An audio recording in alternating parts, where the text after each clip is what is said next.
Hey LinkedIn, just a quick note on when you're coming up with things to communicate and put out into the market to your for your go-to-market strategy or for your buyers to get their attention, whether it's pre-sales or sales.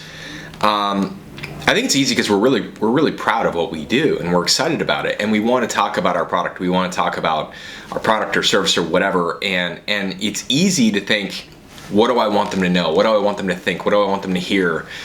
But it's a little less easy to really take a second and put yourself in their shoes and really think about them and really think, what problems are they dealing with and what are they struggling with, and if I'm them, does this hit with me?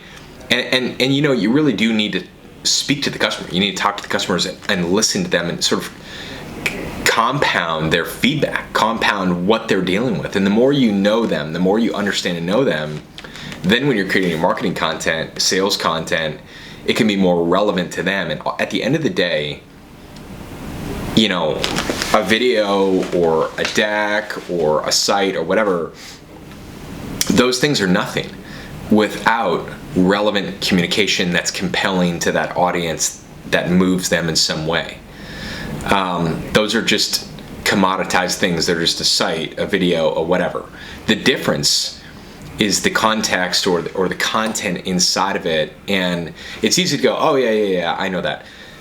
But to really do it and to really go, I understand this person. I understand what they're dealing with. I know what their pain points are, the problems, and what's going on with them. And then I'm focusing on crafting the communication that's compelling and that moves them. That's the difference between, you know, a good movie and a bad movie, a good book and a bad book, a video that works and a video that doesn't, a site that works, a site that doesn't. You know, you start looking at it, it comes down to the communication. And at the end of the day, we did a little ad strategy that we came up with a deck, and there was another agency that reached out and said, yeah, I'll take a look, and then sent it over, and you know, he replied back and dumbed it down to the most irreducible minimum form of it. Oh, so it's just this and this?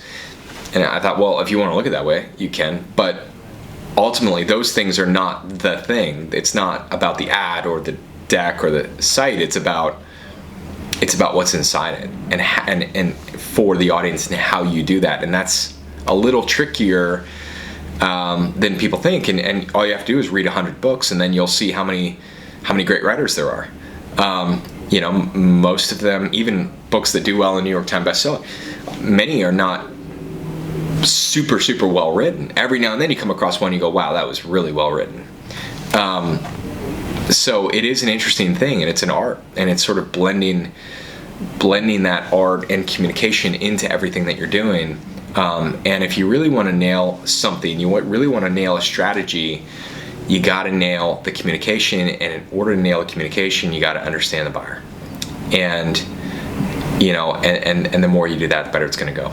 So something I thought I'd share there. Hope you're having a great week so far, and any comments, leave below.